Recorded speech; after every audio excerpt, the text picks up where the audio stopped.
De mitos y realidades. Todas las personas necesitamos creer en algo. Debe ser una vida muy triste, muy terrible, si no creemos en nada ni nadie, si no tenemos una ilusión. No se puede vivir de esa manera.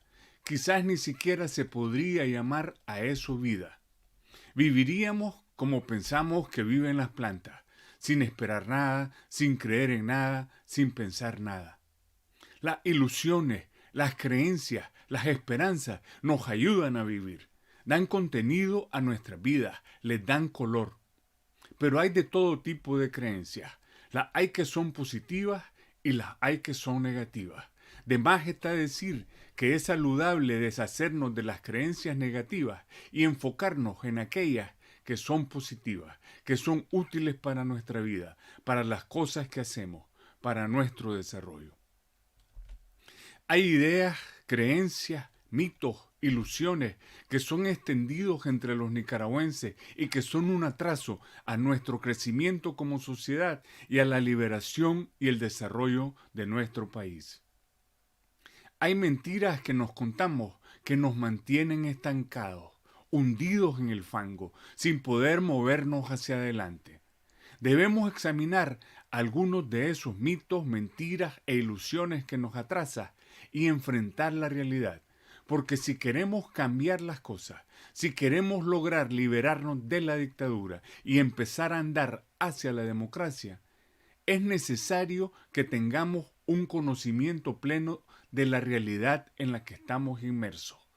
Que no empañemos la visión de nuestra realidad con creencias que no tienen asidero real.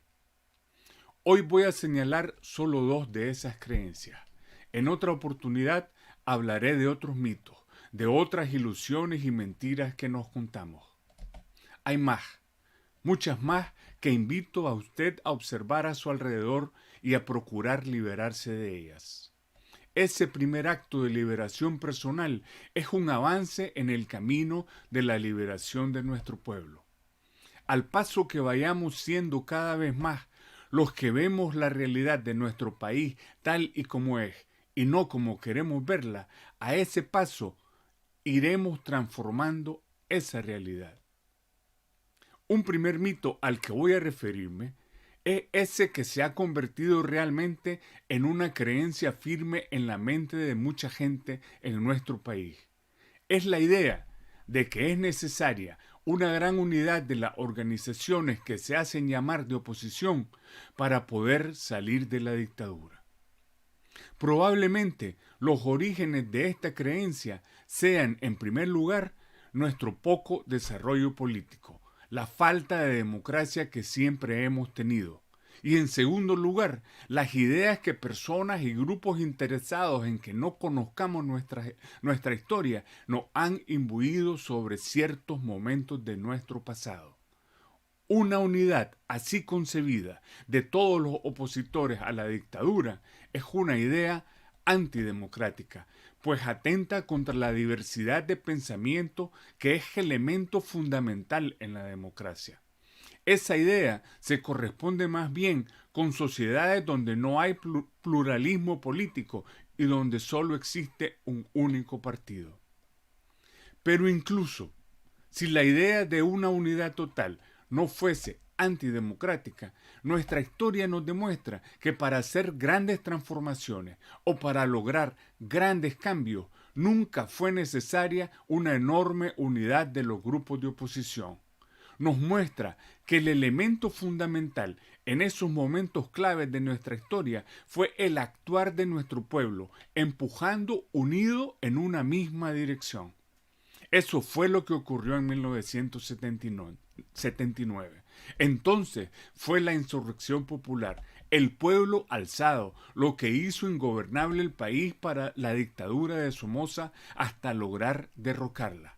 No fue como nos cuentan los que se apropiaron del triunfo popular y luego escribieron la historia a su conveniencia. El protagonista fue el pueblo decidido a salir de la dictadura, rebelándose en cada barrio, en cada ciudad de nuestro país. Fue la unidad del pueblo, decidido a sacudirse el yugo, no la de agrupaciones políticas, la que hizo posible derrocar a la dictadura.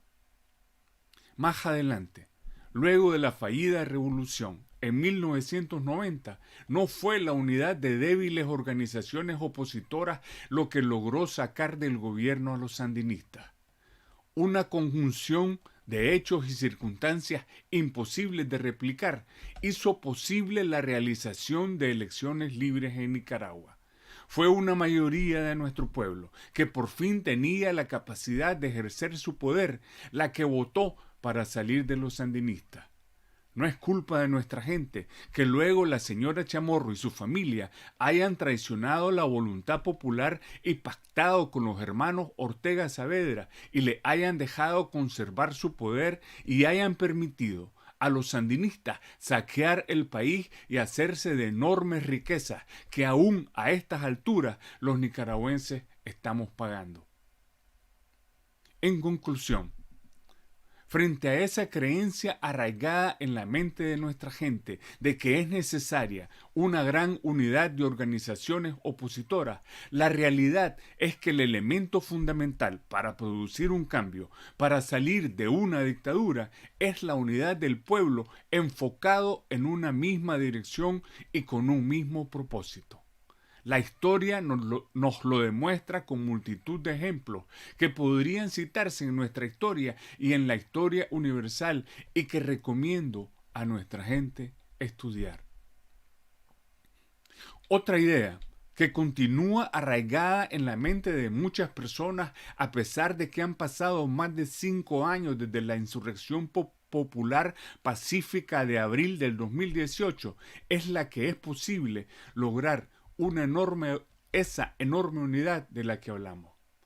La realidad, que es terca, nos ha demostrado que eso no es posible en Nicaragua, que no hay avances en ese camino, que incluso ahora mismo surgen como hongos después de la lluvia multitud de agrupaciones que pretenden organizar la unidad alrededor de sí mismas. Aunque al presente la palabra unidad se ha puesto de moda, lo que ha ocurrido es más bien un retroceso que se manifiesta en la separación de las agrupaciones políticas en el exilio en campos claramente diferenciados.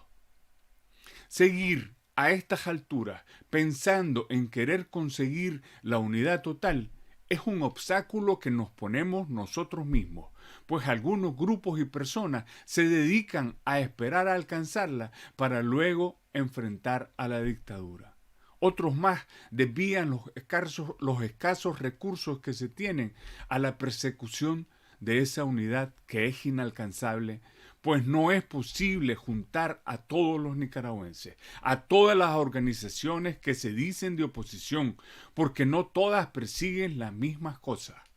No todas quieren salir de la dictadura, no todas quieren derrocarla y hay algunos grupos y personas que quieren únicamente hacerse con el poder sin cambiar nada más.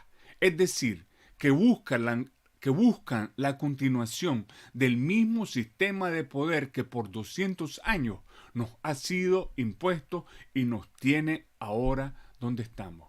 Esta dictadura va a caer. Pero si no desmontamos el sistema de poder que la hace posible, seguiremos como hasta ahora el mismo ciclo de dictaduras y caos y regresaremos más adelante a este mismo lugar en el que ahora estamos. Es un sistema de poder que por más de 200 años ha ido destruyendo nuestro país. Y si no han logrado aún destruirlo completamente, es porque es un país por naturaleza sumamente rico. Frente a esa idea de que es posible y necesaria una gran unidad de los grupos que se hacen llamar de oposición, la realidad nos muestra en innumerables casos que el surgimiento de fuerzas capaces de hacer grandes transformaciones se produce cuando hay un movimiento que empieza muy pequeño, que va ejecutando acciones efectivas y va demostrando su capacidad de acción.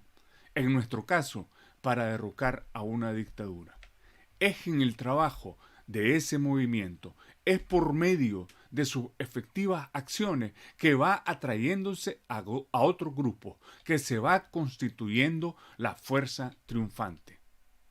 La unidad efectiva, real, la que produce resultados, no ocurre en una oficina o frente a un computador o en un congreso, sino en el trabajo de cada día, en la ejecución de acciones que son espacio de colaboración y creación de lazos entre personas y organizaciones. Es así, y no de otra manera, como va tomando fuerza el movimiento de liberación. Es la unidad del pueblo nicaragüense todo, de los de dentro del país y los de afuera, la que interesa realmente.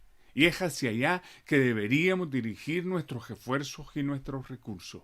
La construcción dentro del país de un movimiento popular beligerante, decidido a derrocar a la dictadura, haciéndole ingobernable el país, apoyado de todas las maneras posibles por los nicaragüenses de afuera, debería ser la meta de las organizaciones de nicaragüenses en el exilio.